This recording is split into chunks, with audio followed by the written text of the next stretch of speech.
Good morning student. आज हम लोग देखने जा रहे हैं हॉस्पिटल एंड क्लिनिकल फार्मेसी इस सब्जेक्ट का सेकंड चैप्टर, जिसमें हम लोगों को पढ़ना है हॉस्पिटल फार्मेसी के बारे में। और ये चैप्टर MSBT एग्जाम के हिसाब से बहुत ज़्यादा इंपॉर्टेंट है।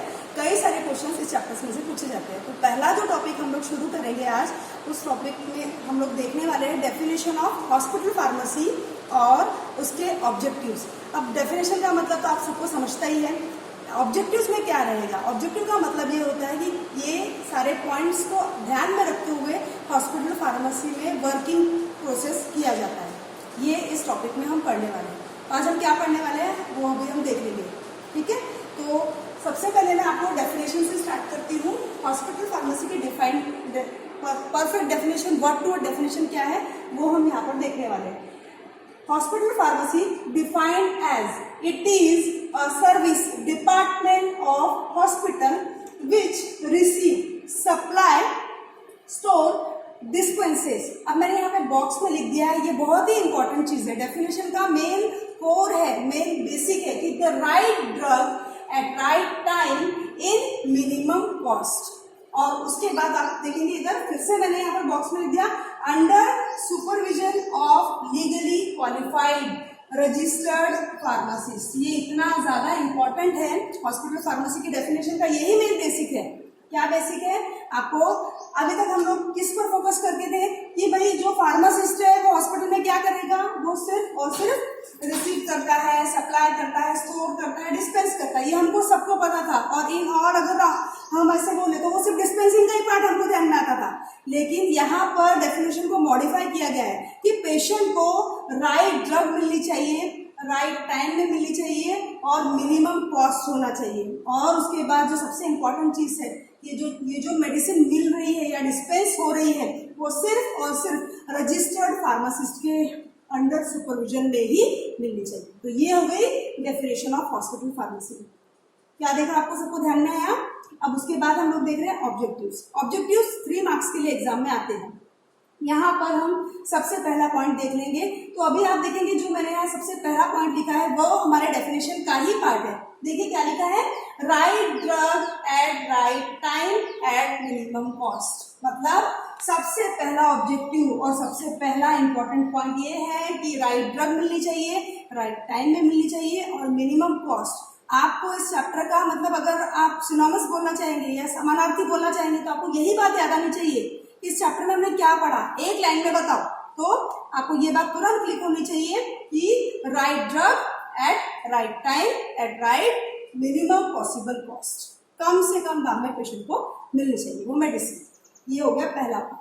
नाउ उसके बाद है professionalize the functioning of pharmacy. Pharmacy एक बहुत ही इथिकल प्रोफेशन है। वहाँ पर फार्मासिस्ट और पेशेंट ये दोनों के बीच का जो भी रिलेशनशिप है ये प्रोफेशनलाइज पूरा होलली नहीं होना चाहिए, कमर्शलाइज नहीं होना चाहिए। वहाँ पर कुछ इथिक्स होने चाहिए। फार्मासिस्ट को पेशेंट के लिए भी सोचना है। इसीलिए इसका सेकंड ऑब्जेक्टिव क्या देखा हमने, professionalize the functioning of pharmacy. Now third में हम देखेंगे उससे ही मिलता जुलता पॉइंट है, फार्मासिस्ट के लिए क्या इंपॉर्टेंट पॉइंट बताया गया, teach the philosophy and ethics of hospital pharmacy. Pharmacist जो भी आगे काम करने वाला है किसी फार्मेसी में, आप सब भी आगे जाने वाले हो। D.Pharm सेकेंड ईयर होने के बाद में किसी न किसी लाइसेंस सबको मिलने वाला है, कोई ना कोई शॉप में काम करने ही वाला है। तो वहां पर आपको आपके प्रोफेशन के फिलोसफी एंड एथिक्स को ध्यान में रखते हुए काम करना है। ये हुआ second point. Now the fourth point, strengthen his और her skill as HOD department. इसको समझ लेंगे कि इसका मीनिंग क्या है। स्ट्रेंथन, उसको अपने आप को फार्मासिस्ट को, हिज या हर कोई भी हो सकता है, whether it will be a male pharmacist, whether it will be a female pharmacist, उसको अपने आप को इतना सक्षम बनाना है, इतना स्किल डेवलप करना है कि अगर उसको फार्मेसी डिपार्टमेंट का या फार्मेसी सर्विसेज का HOD बना दिया गया है तो वो सारी रिस्पॉन्सिबिलिटी अच्छे से वहां पर फुलफिल कर सके और अपना काम बेटर तरीके से परफॉर्म कर सके। ये हुआ हमारा fourth point. Now fifth point में लिखा हुआ है, स्ट्रेंथन हिज और her regarding consulting, teaching and research activity. इसको समझ लेंगे। कंसल्टिंग मतलब अगर पेशेंट आता है तो उससे बात कर कर और उसको मेडिसिन, उसका प्रिस्क्रिप्शन पूरा फिलअप करना, ये हो गया कंसल्टिंग का पार्ट। और टीचिंग का पार्ट मतलब क्या होता है? टीचिंग मतलब जो उसके अंडर में सीनियर हो गया है वो फार्मासिस्ट, उसके पास अब नए फार्मासिस्ट आ रहे हैं, उनको ट्रेन करना, उनको पेशेंट काउंसलिंग कैसे करते हैं, कैसे उनको प्रिस्क्रिप्शन पूरा फिलअप करके देते हैं, ये सारी चीज़ें आ जाएंगी टीचिंग का पार्ट में।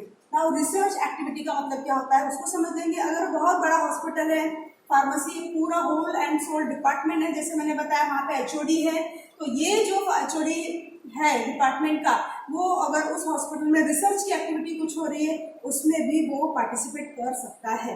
इससे मिलता जुलता पॉइंट हम आगे और अलग से एक पॉइंट भी देखने वाले हैं, लेकिन यहाँ पर बोल दिया है कि उसने अपने आप को इतना स्ट्रॉन्ग करना है, किस बारे में स्ट्रॉन्ग करना है? Regarding the consulting, teaching, research activity.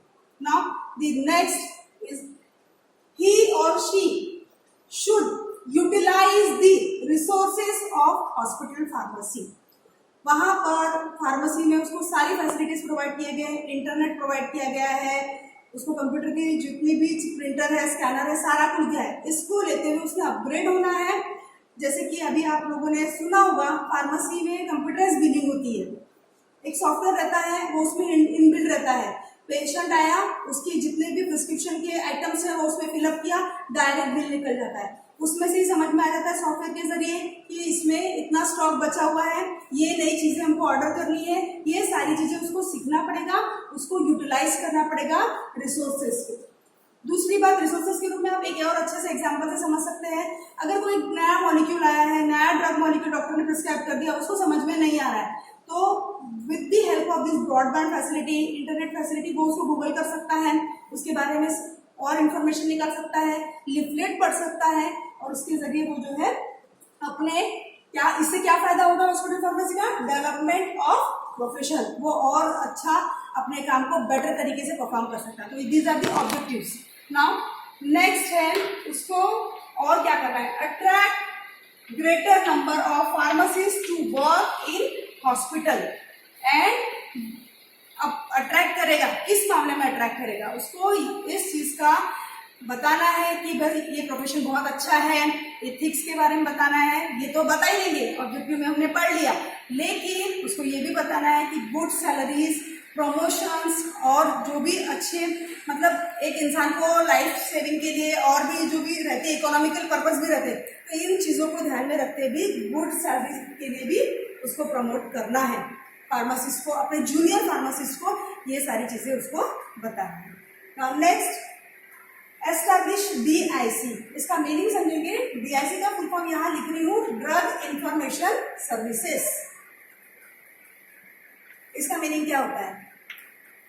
Drug आप सबको समझता है, मेडिसिन की बात करें। इंफॉर्मेशन मतलब आपको क्या होगा? इंफॉर्मेशन, ड्रग के बारे में इंफॉर्मेशन, वो जर्नल्स के जरिए हो सकता है, वो न्यूज़ लेटर के जरिए हो सकता है। कई सारे फार्मासिस्ट जो है और ऐसे बड़े बड़े फार्मासिस्ट मिलकर एक पत्रिका निकालते हैं जिसमें फार्मासिस्ट की न्यूज़ रहती है, कहाँ पर नया काम किया गया, कुछ ब्लड डोनेशन प्रोग्राम के लिए, सब वहाँ पर एक्टिविटीज़ जो है वो छपता है। तो ये जो चीज़ें हैं, रिसर्च के साथ साथ नए मॉलिक्यूल्स के साथ साथ फार्मासिस्ट प्रोफेशन में क्या अपग्रेडेशन हो रहा है, बाहर की दुनिया में क्या चल रहा है, ये सबका नॉलेज रखना, डाटा तैयार करना, ये सब आएगा ड्रग इंफॉर्मेशन सर्विसेज के अंदर में। तो इसको भी उसने एस्टैब्लिश करना है और पढ़ते रहना है, अपग्रेड होते रहना है। इसके साथ है participate in R&D department of hospital. मैंने अभी थोड़ी देर पहले आपको यहाँ पर रिसर्च एक्टिविटी के बारे में बताया था, वही पॉइंट यहाँ इलाबरेट करके बताया गया कि participate, pharmacist should participate in R&D department of hospital. R&D का मतलब होता है रिसर्च एंड डेवलपमेंट। उसको वहाँ पर कंटिन्यू रिसर्च और डेवलपमेंट के लिए वर्क करते रहना है और उसको वहाँ पर पार्टिसिपेट करके अपना अपग्रेडेशन भी करना है, साथ ही हॉस्पिटल में होने वाली एक्टिविटीज में भी इन्वॉल्व होना है, ताकि जो उसका सोशल है या उसके जो भी मतलब कलीग्स है उनको भी उसकी मदद मिले। सिर्फ यही नहीं है कि फार्मेसी में रहे, डिस्पेंसिंग किया, रिसीव किया, सप्लाई किया, वो हो गया उसका पार्ट वर्क जॉब, लेकिन एडिशनल उसको ये सब डिपार्टमेंट R&D डिपार्टमेंट में भी इन्वॉल्व होना है और अपग्रेड होना है। ये फार्मेसी का ऑब्जेक्टिव का 9 नंबर का पॉइंट है। 10 नंबर का है implement, pharmacist should implement decision of PTC। ये जो पीटीसी लिखा है इसका मीनिंग है फार्मेसी थेरापेटिक कमेटी। ये हम पूरा एक चैप्टर पढ़ने वाले हैं पीटीसी के नाम से, पर यहाँ पर एक शॉर्ट में बता दूं कि पीटीसी मतलब होता क्या है। पीटीसी का मतलब ये होता है हर एक हॉस्पिटल में फार्मासिस्ट, नर्सेस और फिजिशियन, ये तीनों की मिलकर एक कमेटी बनती है और ये कमेटी एक डिसीजन लेती है कि कौन सा ड्रग बैन करना है, कौन सा ड्रग को प्रिस्क्राइब करना है, कौन सा ड्रग को हमको नहीं देना है पेशेंट को, या फिर इसके कॉन्ट्रा इंडिकेशंस क्या है, एडीआर क्या है, ये सारी चीजें वहां पर डिसाइड की जाती है। तो इम्प्लीमेंट करना, अभी फार्मेसी और थेरापेटिक कमेटी ने कुछ डिसीजंस लिए हैं, तो ये डिसीजन इम्प्लीमेंट करवाने का काम और मेन जिम्मेदारी रहेगी, रिस्पॉन्सिबिलिटी रहेगी फार्मासिस्ट की, वही इम्प्लीमेंटेशन करवाएगा, क्योंकि अल्टीमेटली पेशेंट को जो ड्रग दिया जाना है या डिस्पेंस होना है वो किसके जरिए होना है, फार्मासिस्ट के जरिए। इन्होंने जो भी डिसाइड किया है वो फार्मासिस्ट को फॉलो करना है और इम्प्लीमेंट करना है। तो ये हुआ 10 नंबर का पॉइंट। आज हम लोगों ने देखा हॉस्पिटल फार्मेसी के डेफिनेशन और उसके ऑब्जेक्टिव्स। मैंने डेफिनेशन में आपको बताया था, आपको क्या बात बहुत ज्यादा ध्यान रखनी है। हमेशा से हम लोग पढ़ते हैं कि फार्मासिस्ट क्या करता है, रिसीव करता है, सप्लाई करता है, स्टोर करता है, डिस्पेंस करता है, यहाँ तक सीमित नहीं रहना है। हमको ये याद रखना है कि राइट ड्रग है, राइट टाइम में है, मिनिमम कॉस्ट में है और इसके जरिए only and only by pharmacist. कौन सा फार्मासिस्ट? रजिस्टर्ड फार्मासिस्ट के जरिए ही होना चाहिए। ये हो गया डेफिनेशन का पार्ट और हमने इसके बाद बारी बारी से हम लोगों ने ऑब्जेक्टिव देख लिए हैं, तो उसको रिपीट कर देते हैं शॉर्ट में, ठीक है। तो पहला है right drug, right time and minimum cost. उसके बाद है वो तो आपको डेफिनेशन का ही पार्ट है, तो उसको अलग से मैं अभी फिर से रिपीट नहीं कर रही हूँ, आप समझ लीजिए उसको। Now professionalize the functioning of pharmacy, teach the philosophy and ethics. उसको प्रोफेशन की इथिक्स और फिलॉसफी सब अच्छे से समझना है और समझाना है। स्ट्रेंथन करना है हिज और her skill as HOD, strengthen his or her regarding consulting, teaching and R&D, utilize the resources of hospital pharmacy और attract greater number of pharmacists to work in hospital with good salary offers।